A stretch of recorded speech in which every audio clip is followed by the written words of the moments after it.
نحمده ونصلي ونسلم على رسوله الكريم اما بعد۔ حضرت عائشہ رضی اللہ تعالی عنہ کا بیان ہے کہ میں نے ایک مرتبہ کسی موقع پر رسول اکرم صلی اللہ تعالی علیہ وسلم سے عرض کر دیا کہ صفیہ بس اتنی سی ہے۔ یہ سن کر رحمت للعالمین صلی اللہ تعالی علیہ وسلم نے فرمایا کہ تو نے ایسا کلمہ کہا ہے کہ اگر اسے سمندر میں ملا دیا جائے تو سمندر کو بھی بگاڑ ڈالے۔ یہ واقعہ بتا کر حضرت عائشہ رضی اللہ تعالی عنہ نے بیان فرمایا کہ میں نے ایک مرتبہ حضور صلی اللہ تعالی علیہ وسلم کے سامنے ایک آدمی کی نقل اتاری، اس پر سید المرسلین صلی اللہ تعالی علیہ وسلم نے فرمایا کہ یہ مجھے پسند نہیں کہ کسی شخص کو ادھر دھیان دو کہ کسی شخص کی نقل اتاروں اگرچہ مجھے ایسا کرنے پر دنیا کی اتنی دولت مل جائے۔ اس حدیث سے معلوم ہوا کہ کسی کے قد و قامت، ہاتھ پاؤں، ناک کان وغیرہ کو عیب دار بتانا اور کسی کی بات یا چال ڈھال کی نقل اتارنا گناہ ہے اور سخت ممنوع ہے۔ عام طور سے کسی کے ہکلانے یا لنگڑا کر چلنے یا توتلانے یا نظر گھمانے کی نقل اتاری جاتی ہے اور اس میں کچھ حرج نہیں سمجھا جاتا، جس کی وجہ سے سخت گنہگار ہوتے ہیں۔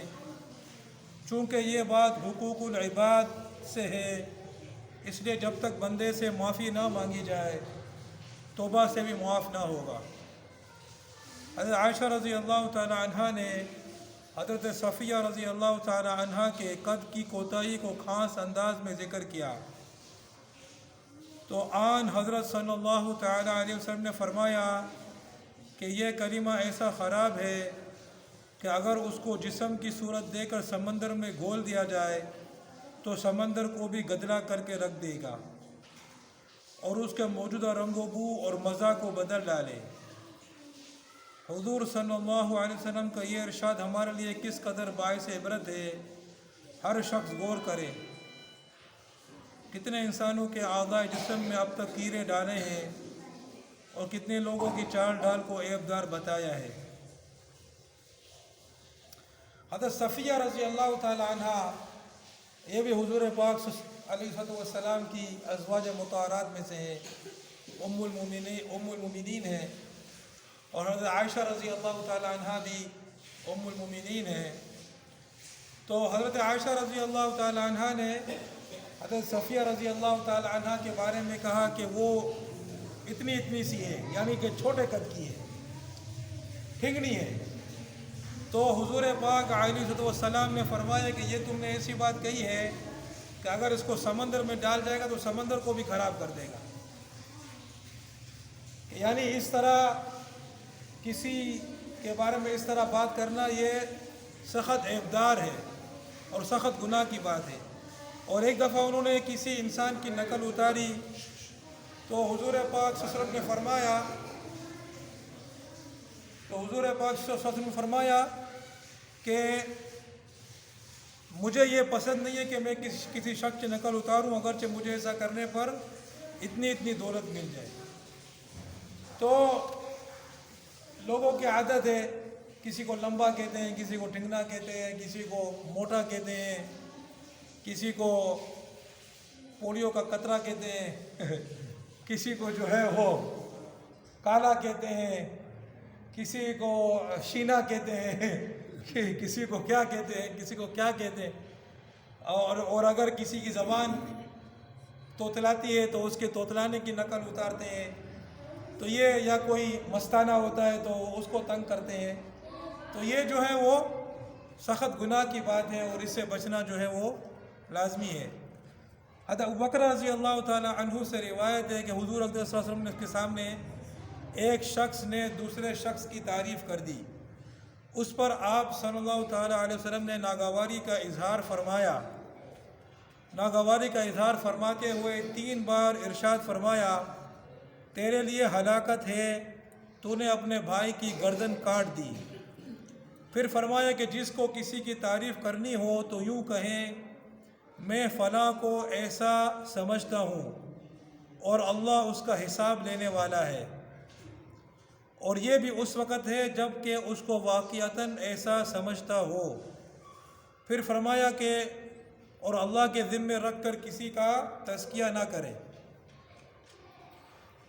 تشریح: اگر کسی کی تعریف میں کچھ کلمات کہے تو اس کے سامنے نہ کہے، کیونکہ اندیشہ ہے کہ اس کے دل میں خود پسندی اور برائی آ جائے۔ جب ایک شخص نے دوسرے شخص کی تعریف کی تو حضور پاک علیہ الصلوۃ والسلام نے اس کو تنبیہ فرمائی اور فرمایا کہ تو نے اپنے بھائی کی گردن کاٹ دی، یعنی اس کے سامنے تعریف کر کے اس کو غرور اور خود پسندی میں ڈالنے کا انتظام کر دیا۔ پھر یہ اس صورت میں جب کہ تعریف سچی ہو، اور اگر جھوٹی تعریف ہو تو اس کی گنجائش بالکل نہیں، کیونکہ وہ تو گناہ عظیم ہے۔ پھر دوسری یہ تنبیہ فرمائی کہ اگر کسی کی تعریف کرنی ہی ہے تو یوں کہے کہ میں تو فلاں کو ایسا سمجھتا ہوں، اور صحیح صورتحال اللہ کو معلوم ہے، وہی اس کا حساب لینے والا ہے۔ ان کلمات کے کہنے سے اول تو وہ شخص نہیں پھولے گا جس کی تعریف میں یہ الفاظ کہے، اور اس میں تعریف کرنے والے کی طرف سے اس کا دعویٰ بھی نہ ہوگا کہ وہ واقعتاً ایسا ہے، کیونکہ بندہ صرف ظاہر کو جانتا ہے، اور پورے کمالات اور حالات ظاہری ہوں یا باطنی ان سب کو اللہ تعالیٰ ہی جانتا ہے، اور آخرت میں ہر شخص کس کس حال میں ہوگا اس کو بھی اللہ تعالیٰ ہی جانتا ہے۔ لہذا یقین کے ساتھ کسی کو یہ کہنا کہ وہ ایسا ایسا ہے، اس میں پورے حالات سے واقف ہونے کا دعویٰ ہے۔ جب اللہ پاک کی جانب سے اس کے بارے میں کوئی خبر نہیں دی گئی تو پختہ یقین اور جزم کے ساتھ یہ کہہ دینا کہ ایسا ایسا ہے، گویا اللہ کے ذمے یہ بات لگا دینا ہے کہ اللہ تعالیٰ کے نزدیک بھی یہ شخص ایسا ہی ہے جیسا کہ میں بتا رہا ہوں۔ اسی کو فرمایا وَلَا يُزَكِّي عَلَى اللَّهِ أَحَدًا، یعنی اللہ کے ذمے رکھ کر کسی کی تعریف اور تزکیہ نہ کرے۔ یہ جو کچھ بیان ہوا اچھے بندوں کی تعریف اور سچے بندوں کی تعریف میں بیان ہوا، اور جھوٹی تعریف اور کافر و فاسق کی تعریف تو اسلام میں کوئی گنجائش ہی نہیں ہے۔ بعض یہ لوگوں کی عادت ہوتی ہے کہ وہ جھوٹی تعریفیں کرتے ہیں، اس سے کوئی غرض نکالنی ہوتی ہے۔ اس میں بہت سے مدرسے کے اور مسجد کے لوگ بھی شامل ہوتے ہیں کہ وہ چندہ اکٹھا کرنا ہوتا ہے تو یا خوش کرنا ہوتا ہے محلے والوں کو کہ محلے والا چندہ لے کر آئیں، یا وہ چندہ پہلے سے دے رہا ہے تو بند نہیں کرے، تو اس کی تعریفیں کریں گے، اس تعریف میں آگے پیچھے کلامیں ماریں گے، سمجھے نا، کہ وہ آدمی خوش ہو اور چندہ دیتا رہے۔ تو یہ اس قسم کی چیزیں، اور یا پھر خواہ کسی کی تعریف کرنا، یا اس سے کوئی دنیاوی مقصد ہے اس کے لیے تعریف کرنا، تو اگر وہ جھوٹی تعریف ہے تو پھر تو وہ تو ہے ہی گناہ، وہ تو جھوٹ ہے، وہ تو ہے ہی وبال، ٹھیک ہے نا، وہ تو ہے ہی گناہ، وہ تو ہے ہی وبال۔ اور وہ فاسق فاجر آدمی ہے یا کافر ہے تو اس کی تعریف تو پھر اس سے بھی زیادہ گناہ کی بات ہے۔ مگر اگر سچی تعریف بھی ہو کہ یعنی اگر وہ واقعی میں اچھا بندہ ظاہر میں ہو، نیک بندہ ہو، اچھا بندہ ہو ظاہر میں، تو بھی اس کی تعریف جو ہے وہ اس کے سامنے نہ کرے۔ اس کے سامنے کرے گا تو پھر شیطان اس پر حاوی ہو جائے گا، شیطان جو ہے اس کو غرور میں مبتلا کرے گا، تکبر میں مبتلا کرے گا، ریاکاری میں مبتلا کرے گا۔ اور اگر کرتا بھی ہے تو پھر یوں بولے کہ میرا گمان یہ ہے کہ یہ آدمی ایسا ایسا ہے، باقی تو اللہ جانتا ہے، اللہ حساب لینے والا ہے، دلوں کے بھید کو اللہ پاک جانتا ہے۔ تو اس طرح سے جو ہے وہ کلمات کہہ کر بولے، پکی ٹھکی بات نہ کرے، کیونکہ جو ہے آدمی کو ہے دوسرے آدمی کا ظاہر ہی پتہ ہوتا ہے، باطن کا کیا حال ہے ہمیں پتہ، ٹھیک ہے نا، وہ پیچھے اپنی زندگی میں کیسا ہے، وہ اپنی نجی زندگی میں کیسا ہے، اپنی ذاتی زندگی میں کیسا ہے، اپنے گھر کے اندر کیسا ہے،